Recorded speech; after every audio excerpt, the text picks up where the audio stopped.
Практычная частка прайшла ў двух суседніх гаспадарках Маларыцкага района, адкрытых акцыянерных таварыствах «Рыта» і «Чырвоны партызан». На іх прыкладах удзельнікі аналізавалі эфектыўнасць мадэрнізацыі ферм. У гаспадарцы «Рыта» некалькі гадоў таму пабудавалі сучасны малочна-таварны комплекс, аднак сёння ён запоўнены толькі на 70%. Такая практыка недапушчальная, папярэджвае кіраўнік вобласці. Укладзеныя сродкі павінны даваць аддачу. Если мы вложили в этот комплекс новые средства, он должен, сразу же вот как сдали, он должен давать прибыль. Предупреждаю, все комплексы должны заполнены быть, и технология должна соблюдаться. Пэўны час новый молочно-товарный комплекс функцыянуе і ў суседняй гаспадарцы «Чырвоны партызан». Заполнены на 100%. Мы очень благодарны за строительство этой фермы, потому что если бы этой фермы не было бы, то не было бы уже красного партизана. Мы кому-то были бы присоединены однозначно.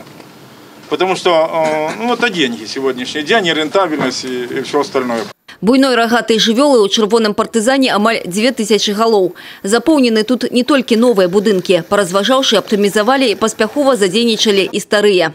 И даже в этих приспособленных помещениях можно, если да, и рацион нормальный, содержание, значит, все можно вырастить нормальную нетер.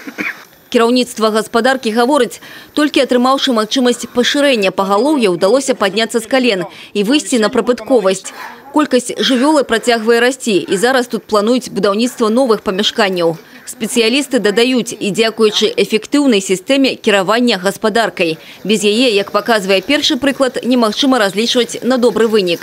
Падрабязная гаворка аб гэтым працягнулася і на пленарнай частцы семінара нарады. Яе ўдзельнікі аналізавалі стан работы жывёлагадоўчай галіны рэгіёна. Усе асноўныя паказчыкі эфектыўнасці за мінулы год выкананы. У 2017-м Брэсцкая вобласць атрымала больш за 1,5 мільёна тонн малака, а па ўдою на карову 5,5 тысяч літраў. Гэта першае месца сярод рэгіёнаў рэспублікі. Да 2020-го у вобласці плануюць выйсці на аб'ём у 1 мільён 800 тысяч тонн малака ў год. Выйти на этот параметр позволит увеличение поголовья дойного стада до 300 тысяч, сегодня мы имеем 280, и при доведении удоя на корову на 6300-6400. То есть это задача очень сложная, но учитывая и кормовую базу, которую мы имеем, и большое количество скота, который содержится на современных фермах, эта задача при усилиях кадров выполнима. Сёлета ў Брэсцкай вобласці павінна быць завершана рэканструкцыя будаўніцтва 14 малочна-таварных комплексаў. Акрамя таго, плануецца распачаць будаўніцтва новых. Аліса Грыгарчук, Тыгран Акапян, тэлерадыёкампанія «Брэст».